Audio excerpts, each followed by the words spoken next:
মধ্যখানে পানির শোধনাগারের ব্যবস্থা রাখে, দুই দিকেই কৃত্রিমভাবে খালের মতো করে দেওয়া হয়েছে। দেখতে ভিউটি খুব নান্দনিক হয়েছে। রিভারের উপর দিয়ে সেতু এবং মেট্রো রেলও রাস্তা করা হয়েছে।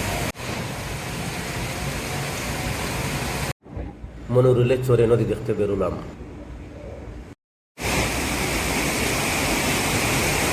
নদীকে হত্যা না করে উপর দিয়ে সেতু, এবং পাশাপাশি আমি যেটা দেখতেছি যে এলআরটি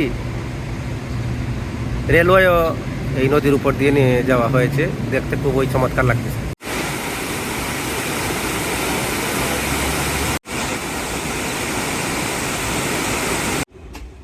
2012 সনে রিভার অফ লাইফ নাম দিয়ে মালয়েশিয়া সরকার নদীকে জীবনের সঙ্গে পুনরুজ্জীবিত করার উদ্যোগ নেয়। দুই দিকেই পার্কের মতো সিস্টেম সুন্দর করে সাজানো হয়েছে। এদিকে পানি ব্যবস্থাপনার পাইপ লাইনকেই তারা একটা ঝুলন্ত সেতু বানিয়ে দিয়েছে।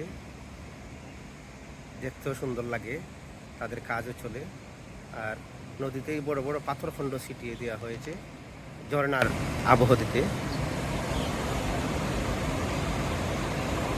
এই নদীর নাম মানুষের হার্ট অফ লিভার বলে, ক্লাং। মূলত এই নদীটির নাম ক্লাং, মালয়েশিয়ার কুয়ালালামপুরের ভিতর দিয়ে প্রবাহিত হয়েছে।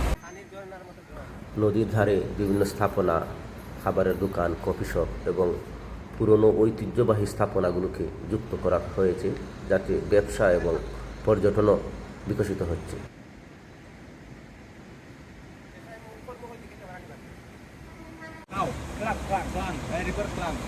ক্লাং,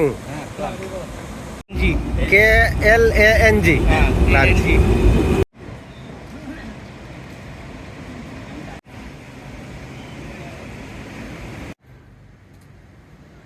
নদীকে বাঁচিয়ে রাখতে, পুনরুজ্জীবন দিতে এবং মানুষের জীবনের সঙ্গে মিশিয়ে দিতে রিভার অফ লাইফ প্রকল্প বাস্তবায়ন একটি সফল প্রকল্প হতে যাচ্ছে মালয়েশিয়া সরকারের।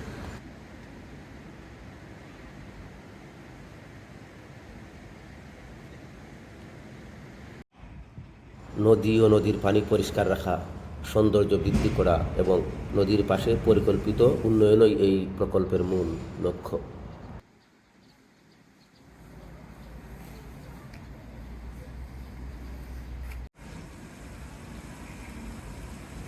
দুই দিকের স্থাপনায় যে বর্জ্য ব্যবস্থাপনা, সেই বর্জ্য ব্যবস্থাপনা পরিকল্পিত। নদীতে সরাসরি কোনো ময়লা আবর্জনা ফেলার সুযোগ নেই, কেউ ফেলেও না, এবং অযাচিতভাবে যদি কেউ ফেলেও দেয় তাহলে সেগুলো একটা খাঁচার মতো ব্যবস্থা রয়েছে, সেটা নদীতে আসার আগেই আটকে যায়।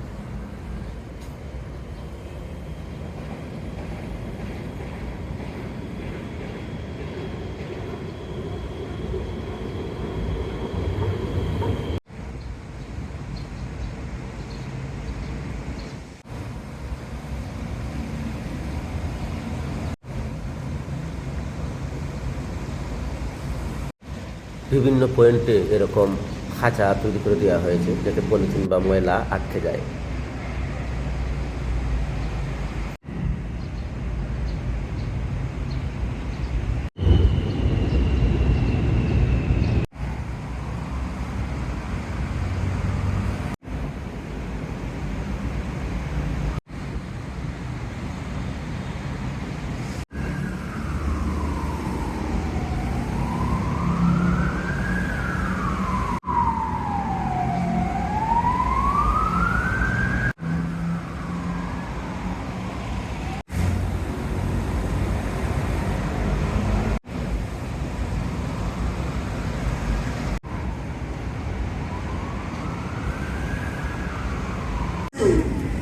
Train towards Sentul Timur will arrive at platform.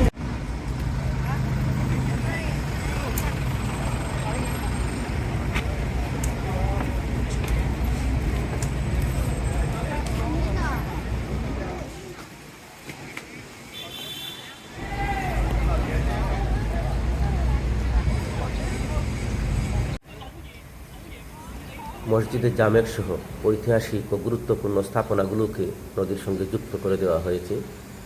যেখানে পৃথিবীর বিভিন্ন দেশের বিভিন্ন বর্ণের বিভিন্ন ধর্মের পর্যটকরা